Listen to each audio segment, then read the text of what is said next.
Deixa a Bíblia aberta em Juízes 6,19. Preste atenção, quem não tem Bíblia, a primeira coisa que você deve fazer, o primeiro dinheiro que você receber, adquira uma Bíblia, amém? Primeira coisa, não tem fé sem a palavra de Deus. Quem alimenta a nossa fé é a palavra de Deus. Nós trabalhamos com a palavra. O mais forte do culto não é a música, não é a oração, não é o que você fala com Deus, é o que Deus vai falar com você. Isso é mais forte do que tudo. Então agora eu quero toda a sua atenção para você entender essa palavra. Semana passada nós falamos sobre a troca de espírito, que é fundamental para Deus poder derramar o espírito dele e fazer o que ele quer na sua vida. Você nem imagina o que Deus tem para você. Mas hoje eu quero falar sobre o altar, o poder do altar, a grandeza do altar. Olha a grandeza desse templo, olha o tamanho disso aqui. Eu pergunto para você, qual é o lugar mais importante do templo? Não seria essas lâmpadas LED? Essas pedras que vieram de Israel? Não. O lugar mais importante, o lugar mais forte é o altar, porque o altar representa Deus. O que é que o altar representa? O altar representa Deus. Bispo, o senhor está falando sobre a história de Gideão. Nós semana passada nós meditamos na miséria, na derrota que Israel vivia, não era assim? Eles vinham de 40 anos de vitórias. Em 7 anos perderam tudo, porque quando Deus sai e o diabo entra, tudo que você demorou para conquistar, você perde rápido. Então eles estavam bem, mas eles cometeram um erro. Qual foi o erro que eles cometeram? Eles desagradaram Deus. Eles fizeram altar de Baal e tiraram o altar de Deus. Para você entender a gravidade disso, é como se eu pegasse a minha vida e me curvasse perante aqueles demônios que Deus bota de joelho. Você já viu demônios manifestar na igreja? Quem já viu? Você já viu espíritos malignos manifestar aqui? Em nome de Jesus eles caem de quê? De joelho. Nós falamos em nome de Jesus, coloque as patas para trás, eles colocam. Em nome de Jesus, bate cabeça para a gente, eles batem. É como se eu pegasse e esquecesse do Deus que venceu eles e me curvasse para eles. Os inimigos que Deus deu a vitória a Gideão tinham os deuses deles, e Israel trouxe esses deuses para dentro de Israel, e eles se curvaram para Baal e deixaram o altar de Deus. Não tinha altar, diga, não tinha Deus. Diga, onde não tem o altar, não tem Deus. Você não vê um testemunho grande na Bíblia, você não vê um testemunho forte na igreja que não tem altar. Você não vê. Você vê pessoas alcançando coisas pequenas, respostas, mas você não vê algo grande, inaudito, forte, se não tiver o quê? Altar. Vamos ler o 6,19. Vamos ler. Diz assim, Juízes 6,19. E entrou Gideão e preparou o quê? Um cabrito e os pães ázimos de um efa de farinha. A carne pôs num cesto e o caldo pôs numa panela, e trouxe-lhe até debaixo do carvalho e lhe ofereceu. Olha para mim, por favor. Não olhe para a Bíblia agora não. Não tinha altar. Então Gideão, quando o anjo apareceu, ele estava revoltado, malhando trigo, e o anjo apareceu e mandou ele ir naquela força dele, e ele começou a se menosprezar, a se diminuir, e Deus teve que descer, Deus teve que ter paciência, Deus teve que dar sinais, Deus teve que conversar, até ele enxergar que o problema era com o povo e com ele, o espírito dele precisava ser mudado. Quando ele entendeu isso, então Deus pôde trabalhar com ele. Quando ele foi buscar uma oferta e preparou um cabrito, e os pães ele veio oferecer, e ele ia colocar no chão, debaixo do carvalho. Aí no 20 o anjo pediu para ele não fazer isso. Olha o que o anjo falou. Diz assim, versículo 20: porém o anjo de Deus lhe disse: toma a carne e os pães ázimos e põe-os sobre esta pedra, né? E derrama-lhe o caldo. E assim fez. Olha para mim, por favor. Não olhe para a Bíblia agora não. O anjo disse assim: Gideão, não põe no chão, não. Coloca naquela pedra ali, coloca na penha, coloca no altar. Não é no chão. Ele estava mostrando o seguinte: toda essa miséria é porque não tem altar. A falta de altar fez Deus deixar vocês nessa situação. Não tem altar, não tem Deus. Agora entenda, não é a situação que você tem que ficar olhando, porque situação muda. Há quem chegou aqui endividado, hoje está com dinheiro sobrando. Há quem chegou aqui humilhado, hoje está dando testemunho. Há quem tinha nome sujo, hoje tem nome limpo. Há quem morava de favor, hoje tem várias propriedades. Você pode hoje estar mal e amanhã está aqui contando vitórias. Situações, Deus muda, porque Deus é poderoso. Entenda, Deus, Ele não tem problema com o nosso lado de fora. Deus não fica assim, ó, meu Deus, o que é? Deus não fica assim, ó, o que é que eu vou fazer para ajudar ela, para tirá-la da mão da agiota, para tirá-la do aluguel, para tirá-la da humilhação? O que é que eu vou fazer? Eu não sei o que fazer para mudar a vida dela. Deus não faz isso. Deus não tem problema com os nossos problemas. Os nossos problemas podem ser muitos para nós, pode parecer grande para mim, para você, mas para Deus não simboliza nada. Deus não fica nervoso. Deus hoje está de cabeça quente, agitado, porque Ele não sabe como me ajudar. Não existe isso. A coisa mais fácil para Deus é virar o jogo, é abençoar uma pessoa. O lado de fora, os inimigos, para Deus nunca representou nada. Tanto é que nós falamos semana passada que Deus atingiu o faraó com piolho, com pulga, com mosca, com coisas insignificantes para poder humilhar. Deus deu a vitória a Ezequias com um anjo, mostrando o seguinte: Israel, o problema de vocês nunca foi o lado de fora, o problema de vocês é o lado de dentro, é comigo. O espírito de vocês agora não está me agradando. Nós somos do mundo da fé, nós cremos na palavra de Deus, e a partir do momento que você tiver o altar de pé, você vai ver que Deus continua o mesmo. Amém? Ele continua o mesmo. Não olhe para as circunstâncias, porque as circunstâncias de Deus mudam, as circunstâncias de Deus transforma. Agora entenda, no capítulo 6, no versículo 26, diz assim, 6:26, olha o que Deus pede para ele. Olha o que Deus pede. Juízes 6:26. E edifica ao Senhor teu Deus o quê?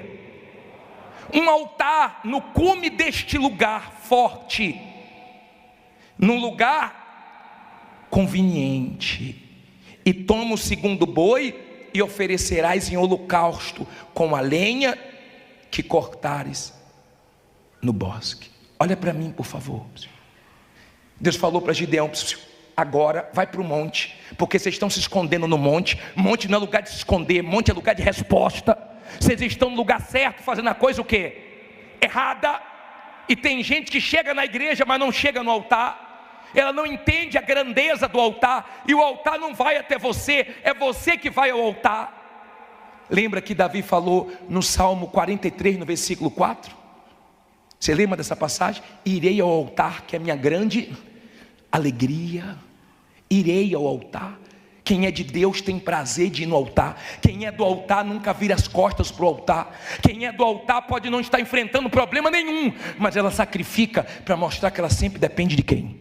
De Deus, e que Deus está sempre acima dela. Deus disse assim, ó, Gideão, você vai quebrar o altar de Baal. Eu quero que você quebre o altar de Baal, e eu quero que vocês pensem naquilo que vocês estão fazendo que desagrada a Deus. Abra mão do que está desagradando a Deus. Abra mão, quebre o altar de Baal, quebre. Porque se você quer Deus, você tem que saber de que lado você está. Você tem que saber o que é que você quer. Quando eu me converti, eu entendi, eu demorei, mas eu disse o seguinte: quando eu me entregar, eu vou me entregar para valer.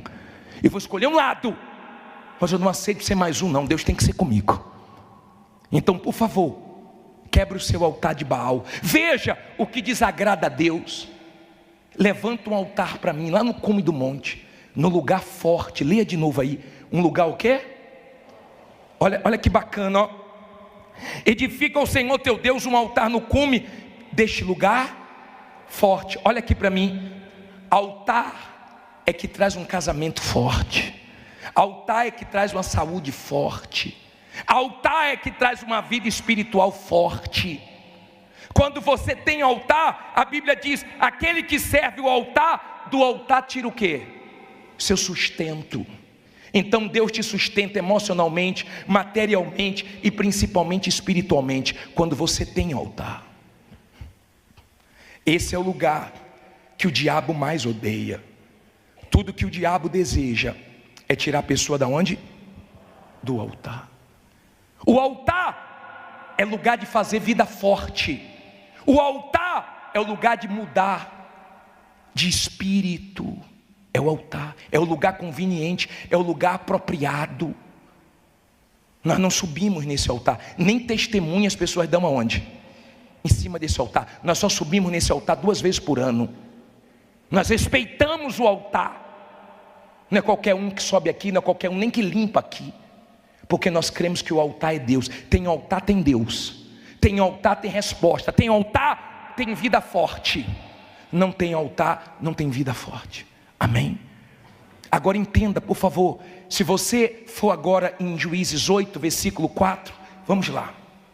E como Gideão veio ao Jordão, passou com os 300 homens que com ele estavam, já cansados, mas ainda o quê?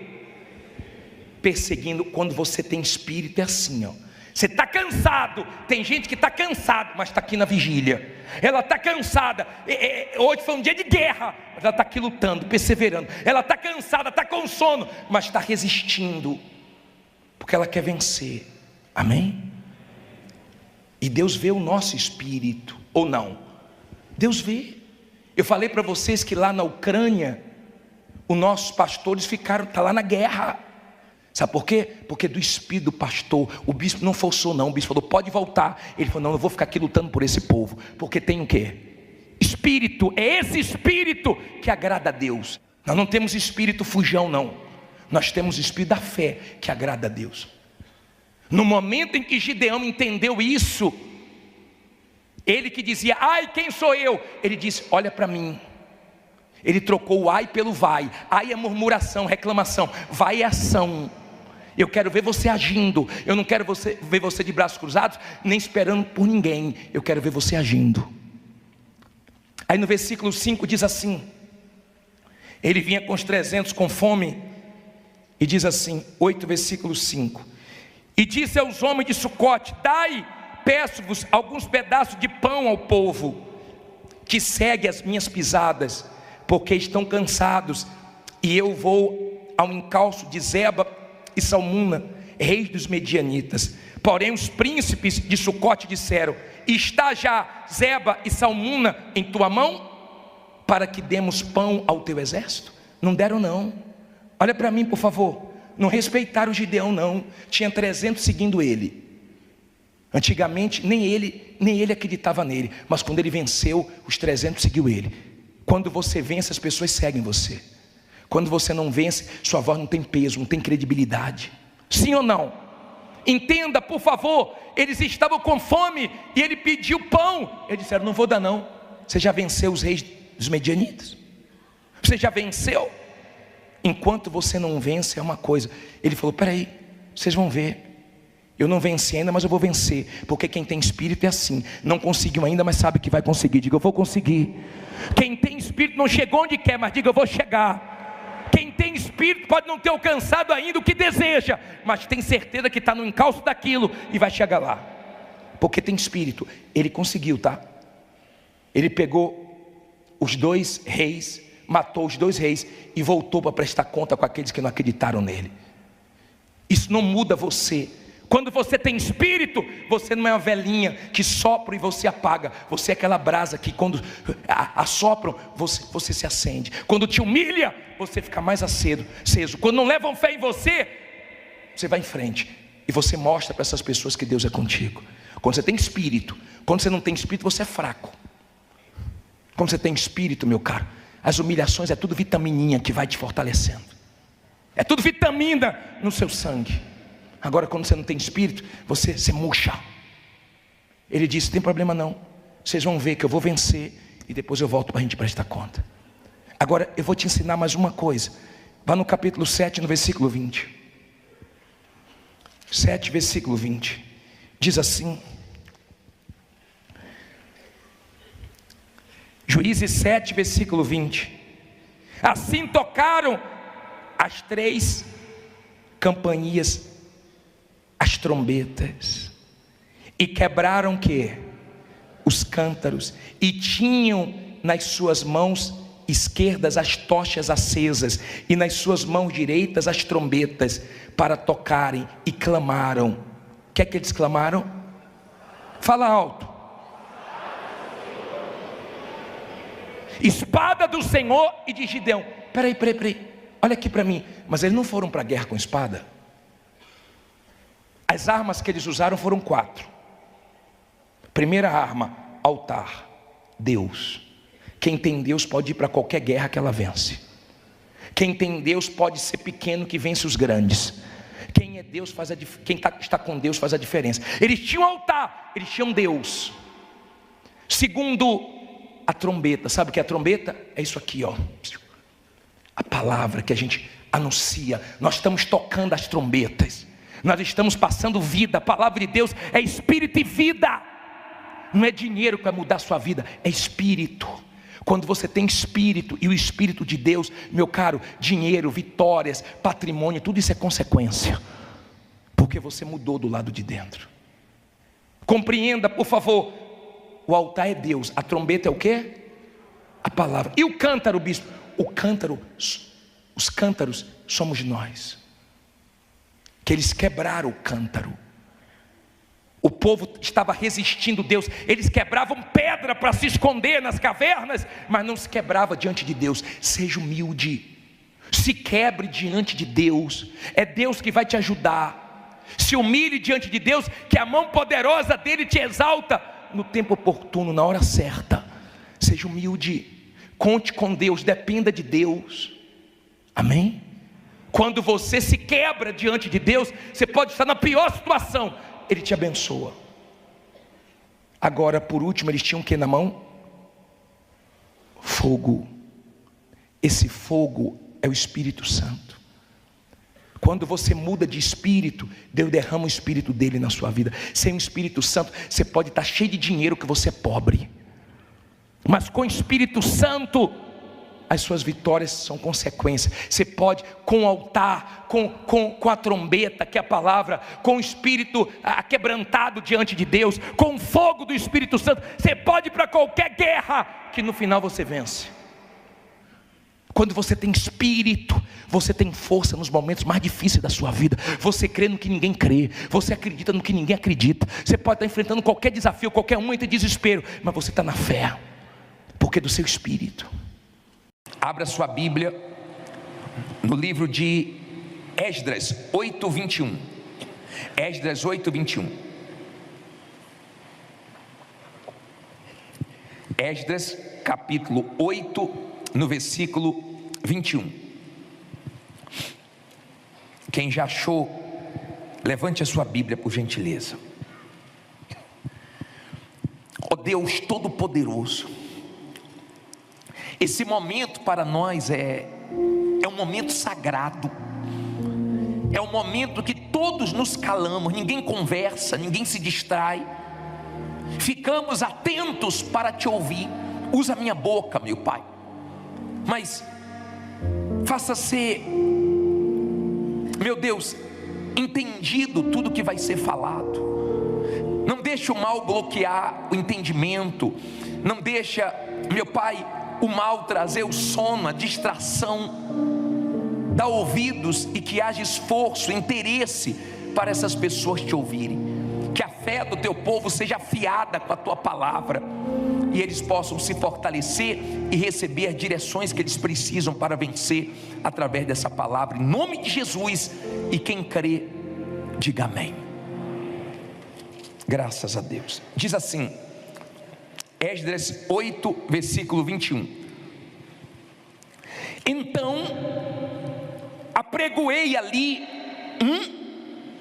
não ouvi, um jejum junto ao rio Ahava, para nos humilharmos diante da face do nosso Deus, para lhe pedirmos caminho seguro para nós, para nossos filhos e para todos os nossos bens. Olha para mim, por favor. O jejum é uma arma poderosíssima que muitos não usam. No mundo espiritual, a força do jejum e da oração é muito grande, e o diabo sabe disso. O ser humano não gosta de jejuar, nós gostamos de comer, sim ou não? Agora, quando você entende a grandeza do jejum no mundo espiritual, é algo tão forte que os próprios discípulos do Senhor Jesus foram envergonhados diante de uma espécie de demônios que eles tentaram expulsar, mas eles não conseguiram.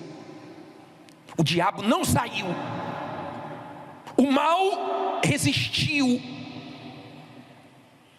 e eles ficaram sem entender.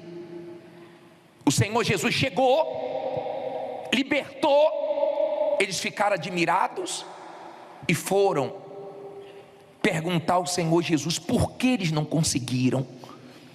E Jesus foi bem claro, ele disse: há castas, espécies de demônios que não saem senão com jejum e oração.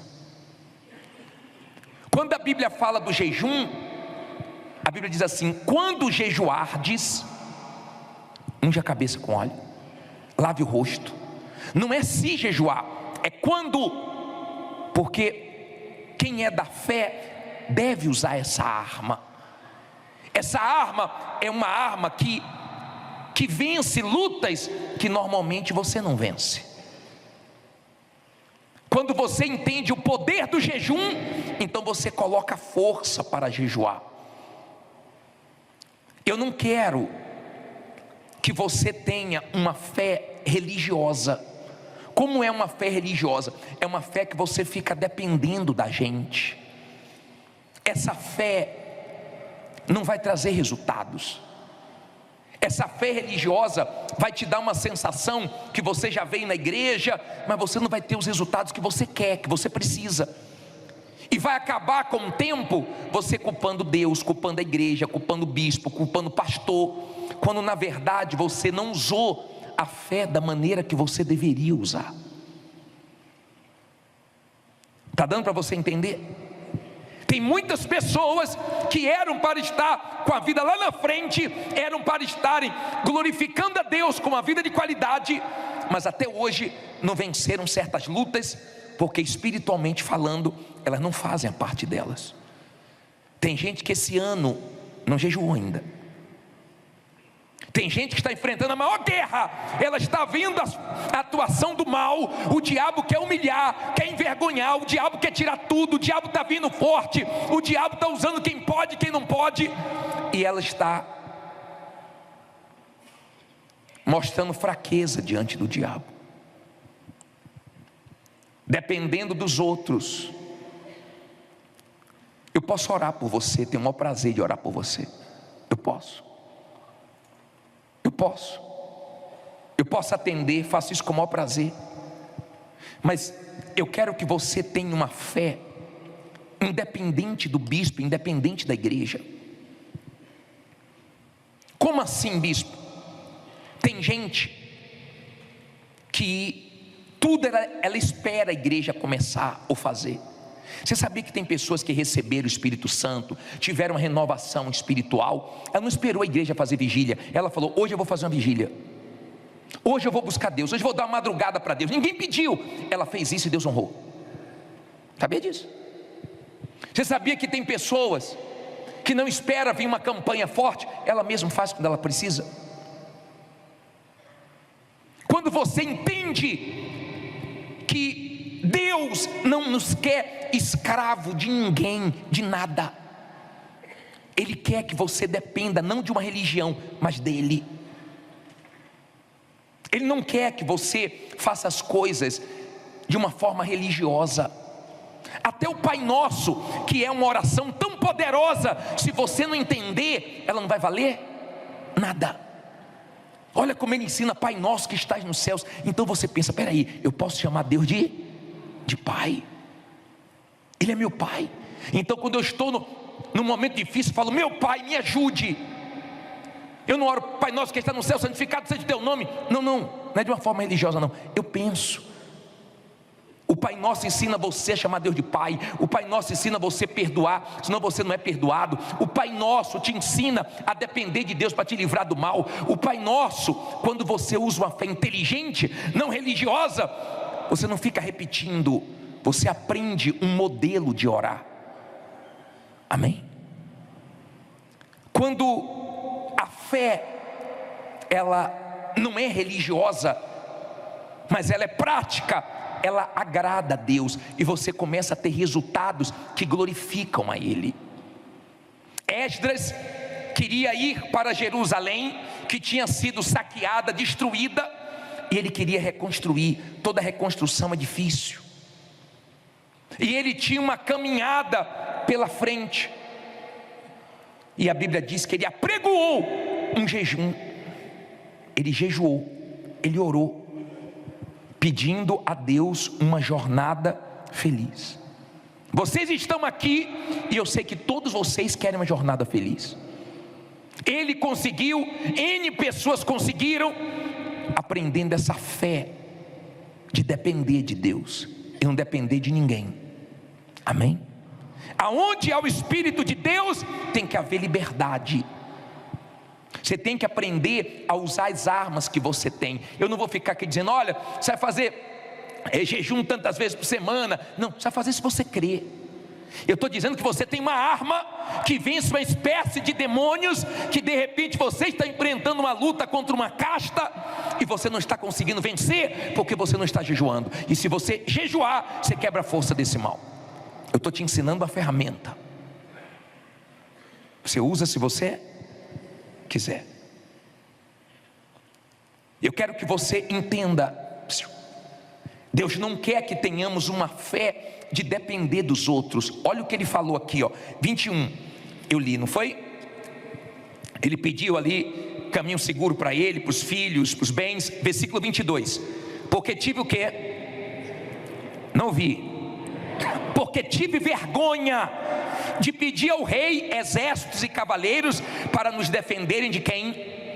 Do inimigo pelo caminho. Porquanto tínhamos falado ao rei dizendo: a mão do nosso Deus é sobre quantos? Todos os que o buscam, para o bem deles, mas o seu poder e a sua ira contra todos os que o deixam. Olha para mim, por favor. O que Esdras teve? Vergonha. Por que ele teve vergonha? Porque ele já tinha falado para o rei que Deus era com ele, que Deus era grande, que Deus era poderoso. Ele era amigo do rei. Ele tinha uma jornada para fazer. Ele tinha uma caminhada, uma viagem até Jerusalém. Era perigosa. Tinha inimigos. Minha amiga, meu amigo, nós sempre vamos ter inimigos. E os piores não são nem os declarados, são aqueles inimigos vestidos de amigos. Esses são os piores, os falsos, os que estão perto, mas torcem contra, os que estão perto, mas falam por trás, os que estão perto, mas ajudam o diabo, querendo que você fracasse. Tinha inimigos, tinha perigo, tinha risco aquela viagem. E ele era amigo do rei. Ele podia falar: rei, manda uma escolta aí, ajuda para que possamos chegar seguros. Mas ele falou: eu tive vergonha. Eu não sei o que está te envergonhando. De repente você está com vergonha porque você não está mais com o seu carro, porque você não está mais com o seu nome limpo, porque você se mudou, porque, sabe, seu patamar caiu. De repente você está com vergonha porque você foi para um lugar menor, porque você parou de trabalhar para os outros. Eu não sei, mas a vergonha dele era por causa do nome de Deus. É o teu nome. Eu falei de ti. Se eu pedir ajuda para ele, ele vai pensar: peraí, falou tanto de Deus e agora está precisando de mim. Eu não quero que teu nome seja envergonhado. Olha a fé dele, olha o espírito dele. Vou falar uma coisa para você: você quer conhecer uma pessoa de fé? Ela se humilha para Deus, mas não se humilha para os homens. Ela pede ajuda a Deus, quem Deus quiser usar, que Deus use, mas não é porque ela fica se humilhando. Pode chegar ajuda de tudo que é lado, porque Deus toca, não porque ela fica pedindo. Nem orgulho não, é porque ela não quer que o nome de Deus seja envergonhado. Você sabe por quê? Muitas pessoas não têm uma jornada feliz, muitas pessoas não experimentam coisas grandes de Deus, porque elas não sabem ficar na dependência de Deus. Não sabem, elas não confiam a ponto de ficar na total dependência dele. Elas ficam com medo de dar errado, e elas recorrem para o homem. O homem poderia ajudar ele, mas a ajuda de Deus sempre vai ser maior do que a ajuda do homem. Eu conheço pessoas que estavam no sufoco, que tinham compromissos, que estavam com limites de tempo, porque tinham um compromisso para poder arcar, tinham dado a palavra e faltava pouco tempo, e elas foram para a oração, para a dependência de Deus, e Deus honrou, porque Deus nunca falhou. Deus não falha. Na cabeça de Esdras era uma vergonha para o nome de Deus. Você lembra daquela mulher que deu testemunho? Eu já falei dela aqui, que ela tinha um costume de ficar pedindo dinheiro emprestado às vizinhas, e ela já tinha pedido para uma, não pagou, pediu para outro, não pagou, pediu para outro, não pagou, e ela foi no outro que estava ali há pouco tempo, e ela foi lá pedir para ele R$50, e ele pegou os R$50, ela perguntou se ele tinha, disse que pagaria no final do mês. Ele foi lá dentro, pegou os R$50, e quando foi dar os R$50 de propósito, ele mostrou os R$50 assim, ela estendeu a mão para agradecer. Ele fez: só um minutinho, você é evangélica? Ela falou: sou. É porque eu ouço, você coloca as músicas altas aí. Sabe aquela pessoa que não tem um equilíbrio, ela quer ouvir uma coisa, mas quer que a rua toda ouça? Você quer ouvir um som bem alto? Compra um fone de ouvido, bota no 10, pão. Mas não queira empurrar para as pessoas a sua fé. Vença, porque ela colocava o som para todo mundo ouvir, mas dava mau testemunho. Quando ela ouviu aquele homem perguntar: você é de qual igreja? Ela disse: eu sou da Universal. Ah, tá bom. Pega aqui o dinheiro. É porque eu sou do diabo, eu tenho um pacto com o diabo. Só isso. E deu 50 para ela. Ela disse que na hora, sabe, na hora ela falou: não posso aceitar isso. Sabe o que é que ele quis dizer? Em outras palavras, eu estou servindo o diabo e estou numa situação melhor. Isso que ele quis dizer. Ele quis dar uma pisada, porque o diabo gosta de humilhar. Quando ele estendeu para ela, ela falou: não vou pegar não, obrigado. E saiu e foi para casa. Naquele dia ela orou como ela nunca tinha orado. Naquele dia ela falou com Deus como ela nunca tinha falado. Ó Deus, eu estou envergonhando teu nome, isso não é justo, eu sei que o Senhor pode suprir minha necessidade. Ela disse que daquele clamor em diante a vida dela começou a mudar. Brilho mexeu com ela. Ela falou: peraí, ele serve o diabo, e eu estou nessa situação servindo o Senhor. Quem é o dono do ouro e da prata? É Deus ou o diabo? Então eu vou a Deus, Ele vai suprir minha necessidade. E ela foi a Deus como ela nunca tinha ido, porque ela sempre contava com os outros, mas quando ela resolveu contar com Deus, Ela pegou aquela humilhação, aquilo que passou do limite, e ela foi a Deus com toda a força. Era o que Deus estava esperando para se manifestar na vida dela. Olha o que Esdras disse. Olha no versículo 22. Vamos de novo aqui. Porque tive vergonha de pedir ao rei o quê? Exército e cavaleiros para nos defender do inimigo pelo caminho. Porquanto tínhamos falado ao rei dizendo: a mão de quem? A mão do nosso Deus é sobre todos os que o buscam. Olha para mim, a mão. Ei, a mão. Você sabe o que a mão de Deus já fez? Você sabe quem tirou o povo do Egito, da escravidão, das garras de Faraó? Foi a mão poderosa, a mão forte de Deus. Você sabe o que essa mão já fez? Você sabe a grandeza dessa mão? Aonde essa mão chegou, teve vitórias. Que essa mão chegue na sua vida hoje. A mão de Deus, a boa mão de Deus não se manifesta na vida de um, de dois, de três, não, mas de todos que o buscam. Então busque, então aprenda a usar sua fé e não dependa de ninguém. Quem é de Deus não fica se decepcionando com os homens, porque não espera dos homens. Se alguém prometeu alguma coisa, ela continua indo em frente. Se chegar, chegou. Se não chegar, ela vai em frente, mas não fica criando expectativa em ser humano nenhum. A expectativa dela é em Deus. E você já percebeu que às vezes Deus traz socorro, providências de onde a gente não está esperando, e de onde nós estávamos esperando falha, para mostrar que nós dependemos dele. Amém? Aprenda a depender de Deus. Agora olha o que ele diz: que a mão de Deus, a mão do nosso Deus é sobre todos que o buscam. Para o quê? Para o bem deles. Olha para mim, essa mão não faz mal, essa mão levanta, essa mão abençoa, essa mão dá vitórias, essa mão honra, essa mão faz milagres, essa mão continua sendo a mão poderosa de Deus. Queira essa mão na sua vida, queira essa mão na sua vida. Olha o versículo 23. Nós, pois, jejuamos, e deu tudo errado.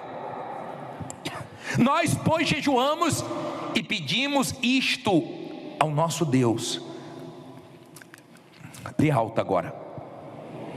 E moveu-se pelas nossas orações. Você crê?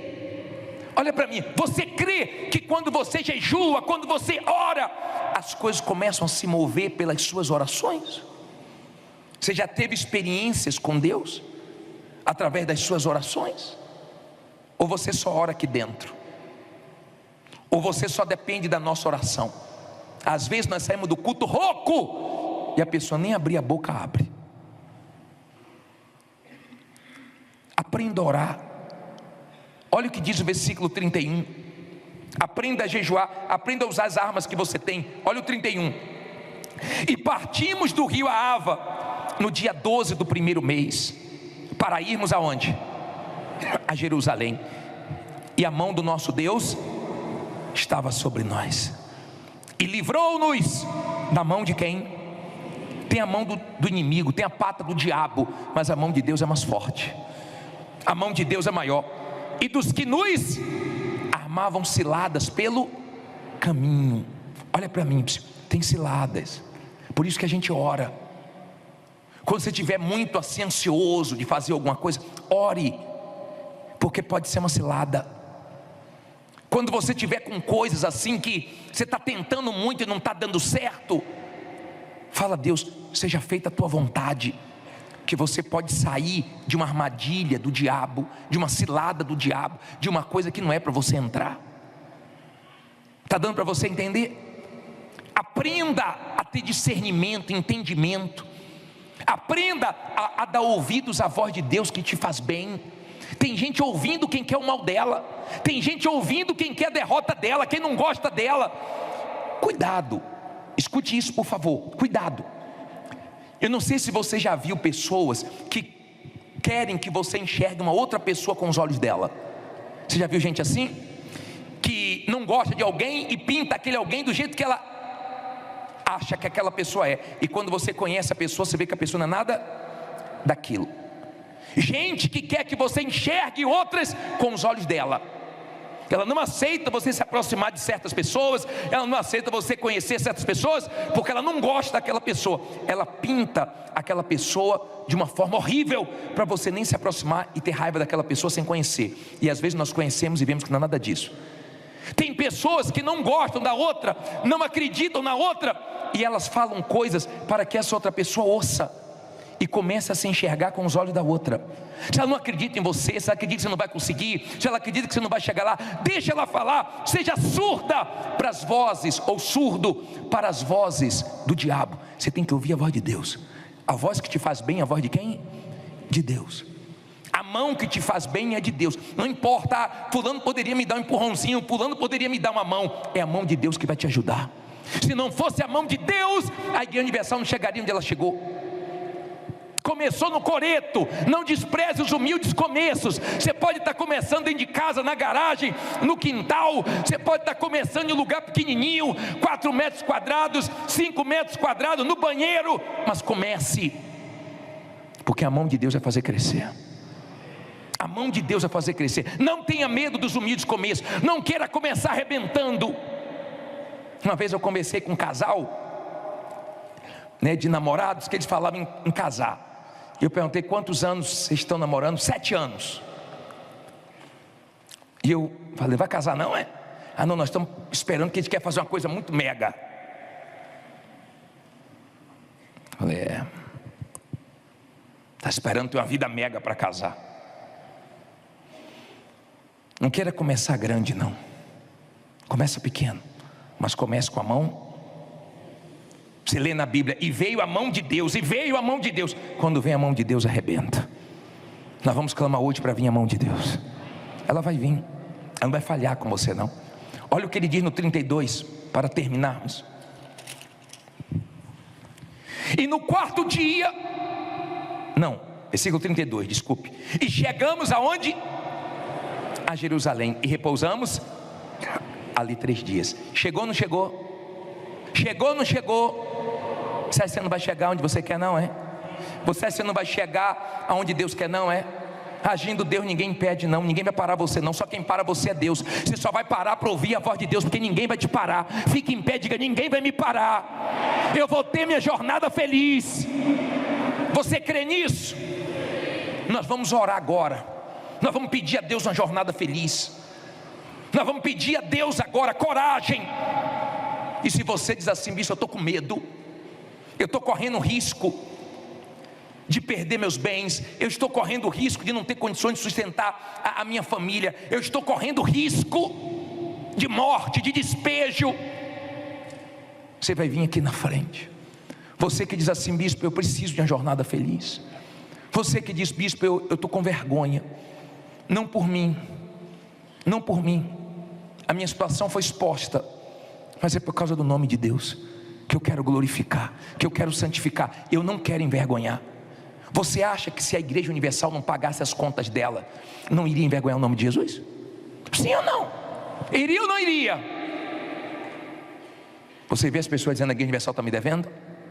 São milhares de aluguéis, são várias emissoras de TV. Agora pegamos mais uma. Vê se a gente deve alguma coisa para alguém. Graças a Deus que não.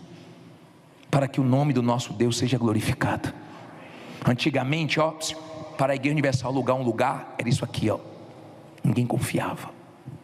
Hoje, todo mundo quer. Quando você vencer, todo mundo vai te respeitar.